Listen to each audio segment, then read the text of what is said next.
there is a quiet crisis happening in the gaming world right now. And if you primarily play on PC, you've probably already run right into it. For decades, we were told that the shift from physical discs to digital storefronts was a massive win for convenience. Our libraries would follow us forever, right? Wrong. The brutal reality of the modern gaming industry is that we don't actually buy games anymore, we just lease them. And when a corporate contract expires or a server cost becomes too high, multi-million-dollar projects that took years to build can vanish overnight.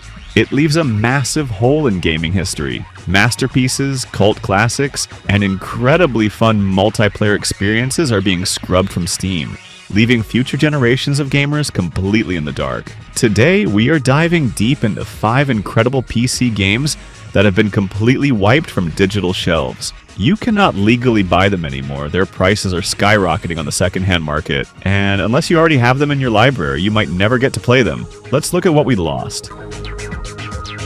Let's start back in 2011 with a game that was completely ahead of its time. Test Drive Unlimited 2. Test Drive was pushing the absolute limits of what a racing game could be. It wasn't just about winning track times, it was an entire automotive lifestyle simulator. In my opinion, Test Drive Unlimited 2 was way better than any Forza Horizon out there, even with these graphics. The game gave you 2 massively detailed, fully explorable tropical islands, but instead of just menus, you actually had to drive to physical car dealerships, walk around the showroom in first person, and customize your vehicle on the spot. You could earn money to buy massive multi-million-dollar mansions, fully furnish them, buy designer clothes for your avatar, and invite your friends over to hang out in your virtual garage before going for a cruise. It seamlessly blended massively multiplayer online mechanics with a love for car culture. So what happened? The downfall of TDU2 is a classic case of licensing quicksand. When you make a game with real-world Ferraris, Aston Martins, and a massive soundtrack of licensed pop and rock music, those rights don't last forever. Eventually, Atari faced financial troubles. The car and music licenses expired, and the digital version was quietly pulled from stores. When the official servers were shut down, the heart of the game was essentially ripped out. While a dedicated modding community has stepped in with custom servers to keep the carcass alive for existing owners, newcomers are completely locked out of buying this legendary title.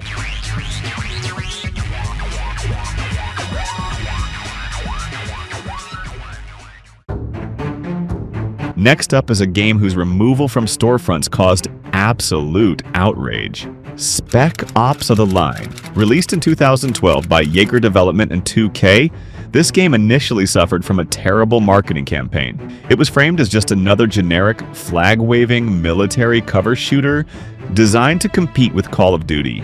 Because of that, a lot of people skipped it. But those who actually played it realized they had stumbled into one of the most brilliant, devastating psychological horror stories ever put into a video game. Loosely based on Joseph Conrad's novel Heart of Darkness and the film Apocalypse Now, the game follows a squad of Delta Force operators sent into a sandstorm-ravaged Dubai on a rescue mission. What starts as a standard military operation quickly spirals into a harrowing nightmare of moral ambiguity, war crimes, and mental degradation. It didn't glorify violence, it explicitly forced you to look at the horrifying cost of it, completely subverting the hero trope of modern shooters. It is widely considered a narrative masterpiece. But fast forward to early 2024 and out of nowhere, Spec Ops: The Line vanished from Steam. The culprit? You guessed it. Expired music licenses. The game used an incredible atmospheric soundtrack featuring licensed tracks from Jimi Hendrix, Deep Purple, and Martha and the Vandellas to set its unsettling tone. Rather than spending the money to renegotiate those rights or patch the music out, the publisher simply pulled the plug on the entire game. It is a massive tragedy that one of the finest examples of video game storytelling is now completely unavailable to buy.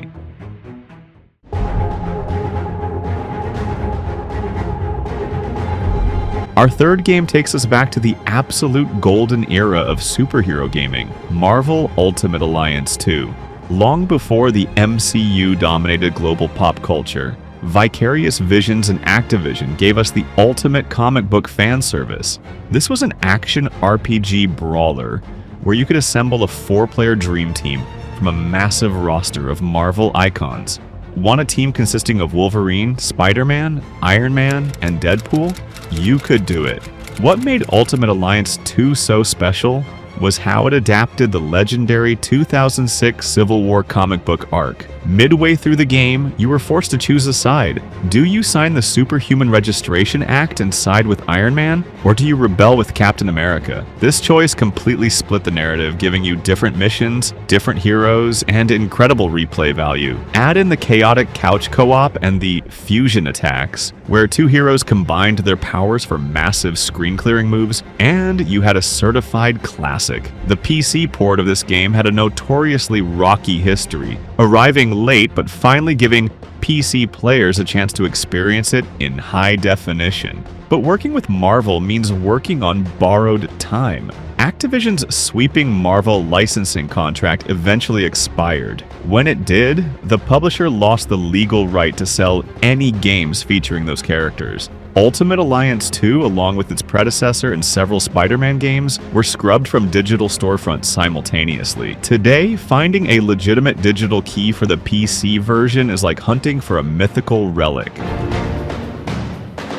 Now we have to talk about a game that represents the absolute worst-case scenario for digital game preservation, Ubisoft's The Crew. Released in 2014, The Crew was an incredibly ambitious project. Ubisoft managed to map out a scaled-down, open-world recreation of the entire United States. You could seamlessly drive from the skyscrapers of New York City, through the fields of the Midwest, across the Rocky Mountains, and straight into the streets of Los Angeles without a single loading screen. It took roughly 45 minutes of real-world driving just across the map. It was designed as a living, breathing online world where you and your friends could form a crew, outrun the police, and participate in massive cross-country endurance races. But there was a fatal flaw baked into its DNA. It was an always online game. It required a constant connection to Ubisoft servers just to pass the main menu, even if you were playing entirely solo. In late 2023, Ubisoft announced they were delisting the game, and in early 2024, they officially shut down the servers. But they went a step further. They actually started revoking the licenses from players' Ubisoft Connect accounts, making the game completely inaccessible. It didn't matter if you bought the digital version or owned a physical disc. The game became an expensive paperweight. This specific move caused such widespread fury that it became the catalyst for the global Stop Killing Games movement, sparking government petitions worldwide to force publishers to leave games in a playable, offline state when they abandon them.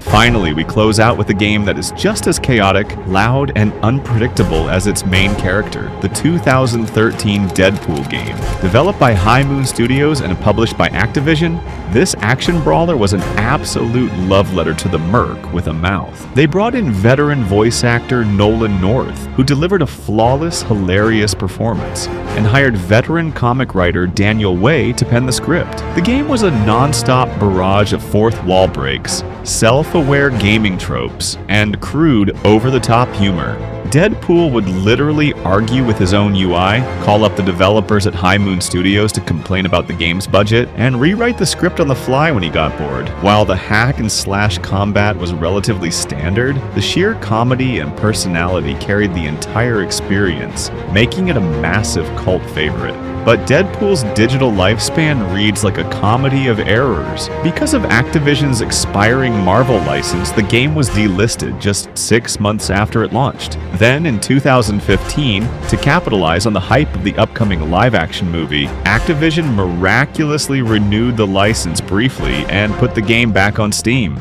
But the resurrection didn't last long. By 2017, the contract expired again, and the game was permanently banished to the Shadow Realm. Because it was pulled twice, digital keys are incredibly scarce, and physical PC copies are almost non-existent, making this hilarious title one of the rarest ghosts on the platform.